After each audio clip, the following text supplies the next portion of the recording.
Officer Yeman Picker, anytime on ready, you know, we definitely there a wait pan you if you go do the dirt pan them all dirty criminal elements, yeah. Yeah, man, me I tell you, my peeps, look on the heavy artillery being displayed by these Jamaican gangsters.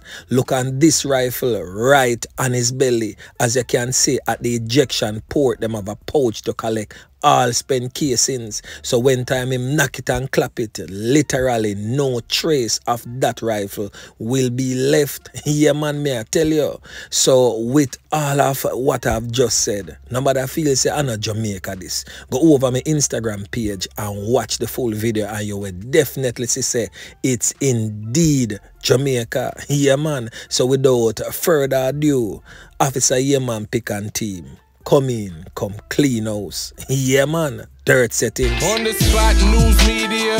We got the latest news. We don't care about the views. We just representing right. Put local news internationally every night. On the spot, wave that Jamaican flag from left to right. Let's get it right. Y'all know the type. We ain't dealing with the hype. We make it take flight. Yeah, man, my viewers and subscribers, what go on? A blessed and wonderful Saturday morning to each and every person out there tuning into On The Spot News Media. Now, my peeps, I don't know how we do it over on this side each and every morning.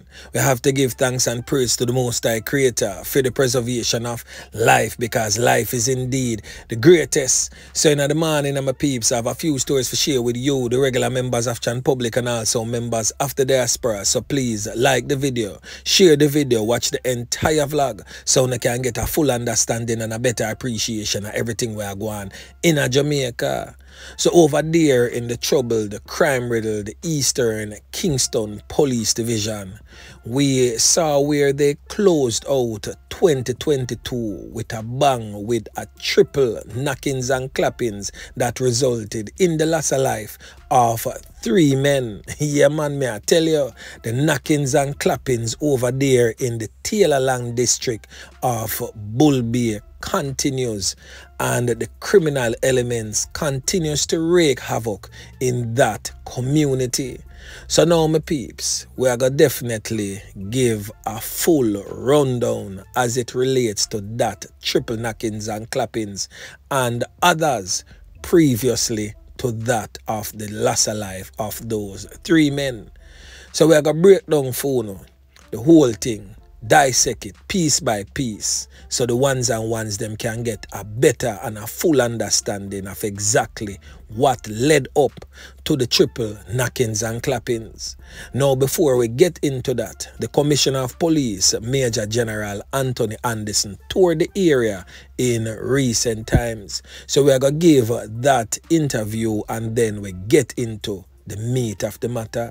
Listen. I've been touring the Bull Bay area generally. At the back end of last year, 2022, we saw a flare-up in violence in the area. It is some old disputes that arose again. We have since intervened. We have placed additional resources. That's over in the Taylorland and up Cane River side. And this is one of the other communities in the Bull Bay policing area, and this is the Boba Shanti community, and you know, it's really a pleasure to engage them. They have their this is actually the eve of the Black Christmas, so tomorrow is Black Christmas, and so they are preparing for a large celebration that starts tomorrow and runs until the 12th. So we got a chance to speak with some of the elders and interact, and you know, it's a great thing. Walkthrough of Cane River. Well, as you say, there were some incidents there. The investigations are progressing apace, so hopefully we'll end up with some arrests pretty soon in that regard. We have good intelligence. The community work that the Superintendent Tommy Lee Chambers here, who's in charge of Kingston East, her community relations largely allows her to know what's going on. And I have ACP Graham here as well with me, who's in charge of larger Kingston and parts of St. Andrew. Area 4, Police Area 4. So the team is out today and just getting, I like to get a sense of what is going on the ground. And that way I can, apportion assets that probably are not in the space, or just get a sense. When I speak about something, I like to have first-hand knowledge of it, and this has given me first-hand knowledge, and also to interact with all of the communities who we police. It allows you to give that message that that violence is not the way. I mean, we're seeing too many killings over nothing, really over nothing, $100 and Yam Hill and all of that. That's not something for people to die over. And sometimes it's just anger playing out, an inability to resolve difficulties and challenges without resorting to violence. So that accounts for too many of our people dying. And then, of course, you have those people who are gunmen and hitmen who really, for selfish reasons, really for money and profit, they find it okay to kill Jamaican citizens. And so we've been focusing on them. We have had a number of them in custody now, but there are still, sometimes they order other people to do their dirty work. And these disputes that end up in violence, the intervention of the police is critical to trying to get to the resolution to the dispute, because these family disputes go on and on. Become generational in nature, and as long as we do that, as long as it keeps going, then we'll keep this level of violence. And I believe that if we can deal with the dispute, the community, that can bring the numbers down as well. The idea, we can't investigate, we don't have the capacity to investigate huge numbers of homicides and shootings. So we have to be very precise in who we go after, the solvability of a case, but more importantly, we have to engage to just reduce the numbers. We have to have less incidents going forward. And so a lot of our work as a police force is to get less incidents of it, preventative work. And then afterwards, what we have found, because of our increased intelligence, our increased interaction, our increased community policing, our hard policing can be more directed, more precise, and go after the bad guys. Now, my peeps, two key points that Commissioner of Police Major General Anthony Anderson made mention of that will also be key points that I'll be pointing out in this morning's vlogs. He stated categorically that some of them were caught and is presently behind bars and would have been behind bars using other persons to carry out their dirty works. Yeah, man. So make we get into the meat of the matter right now as it relates to that triple knockings and clappings that resulted in the loss of life of 3 men along the Cane River main road on the eve of New Year's. So basically the last day of 2022. So the deceased man has since been identified as this man presently on your screen, 68-year-old Mason Issac Ashton. His 39-year-old son, also a construction worker, identified as Alrick Ashman, both of Taylorlands in 9 Miles, Bull Bay, and a man only known as Narco. Now, I don't have a picture of Narco. Narco was the taxi driver that was taking both father and son, the Ashtons, to a party close by. Now, reports from the Kingston Eastern Police surrounding that incident states that sometime about 9:15 p.m., the men were traveling in a Toyota Starlet motor car along the Cane River main road when gunmen opened fire on the car, hitting all 3 men before escaping on foot in the area. It is said that the motor car subsequently collided into a wall. The police was alerted, and upon the arrival of the lawmen, the bodies of the men were seen with multiple corn-up wounds. The scene was processed and the bodies removed to the morgue pending post-mortem investigations. So watch this now, my peeps. This warrior just no start so. This warrior never just come out of nowhere. people have to understand, say, them type of warrior come from somewhere. So during Jamaica's last general election, that is in 2020 September, of course, you don't know, say, during election, all seats are up for grabs and may the best man win.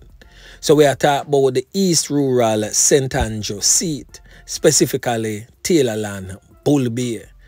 Now, it is alleged that the current MP gave green paint to some young men in the community to paint the walls of the predominantly PNP stronghold.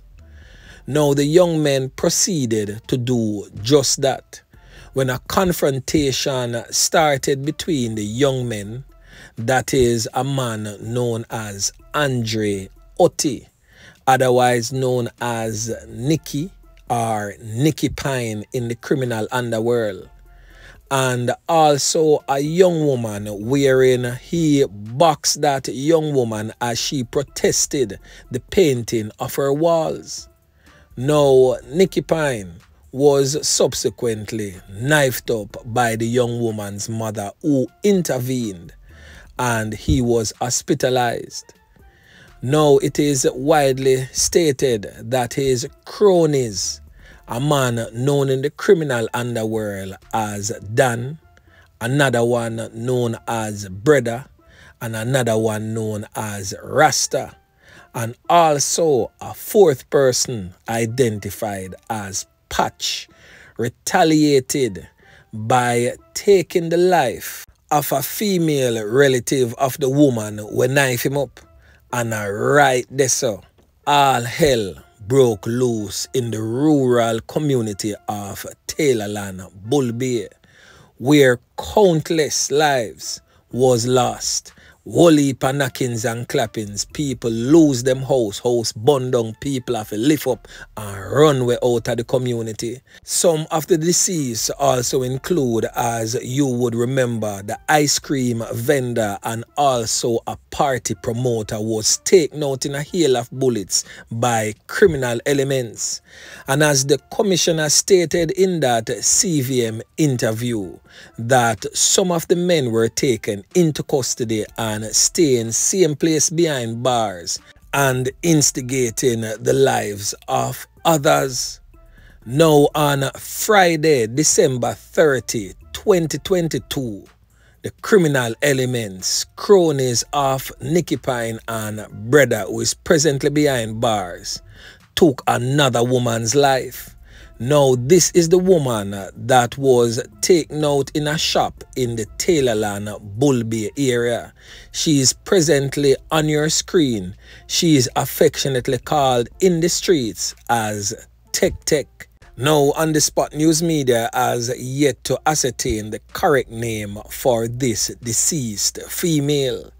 And also on Saturday, December 31st, 2022, at approximately 4 a.m., a reprisal for that woman's death saw the father of incarcerated Nicky, or Nicky Pine as some would call him, an 82-year-old man known as Mr. Otti, being conned up by criminal elements. So the man them on the ground no say Nicky Pine stay from behind bars and instigate people life and go circle him 82-year-old father and can him up. But luckily for that 82-year-old elder man, Mr. Otti, he survived that brutal onslaught as he was at home sleeping when he came under attack and his house was pelted with a barrage of bullets. Yeah, man, me I tell you, the man them deal with the elder house a certain type of way. But the good Lord, I guess, spared his life, knowing fully well that even though his son is a criminal element, he did not deserve to go out in such a fashion. So the reprisals continued, and that led to the triple loss of life on New Year's Eve, where 68-year-old Issac Ashman, presently on your screen but affectionately called Brown Man in his community, was taken out. His son Alrick Ashman, age 39, and the taxi operator only identified as Narco. All three was taken out by criminal elements. Now these three men lives was taken for their association through family lineage because them related to a set of criminal elements carrying out violent acts in the Bull Bay community. Now that is very sad because you can't control who you're related to. You can only control you and your actions. But yet we see three men lost their lives simply because two of which was related to criminal elements in the area of Bull Bay. So now my peeps, the people in the community, residents of Taylorland, say this new flare up started from the issuance of green paint. Yeah man, me I tell you. So now my peeps, as it relates to the young woman whose life was taken on the 30th of December 2022, identified as her alias Tech in the streets. This man presently on your screen, known as Greg Bruce, was named as the driver of the vehicle that carried out that drive-by knockings and clappings. Now the man known as Greg Bruce is said to be from an area known as Version Gully, but him take away himself right now and is presently in the Dunkirk community. So many of the drive-bys, the knockings and clappings is done by importees from the Dunkirk community. Now I'm imploring on you, the regular members of Jan Public in Dunkirk, cease and desist from taking monies to get yourselves involved in the war going out there in the Taylorland area of Bull Bay, because the police is definitely on it and you will be caught and you will definitely have your day in court. As I've always stated, a word to the wise is definitely sufficient. So anyway, my peeps, remember to like, share, subscribe to the channel. Stay tuned to On The Spot News Media as I continue to bring you fresh news and updates in subsequent newscast. On The Spot News Media. Yeah, man.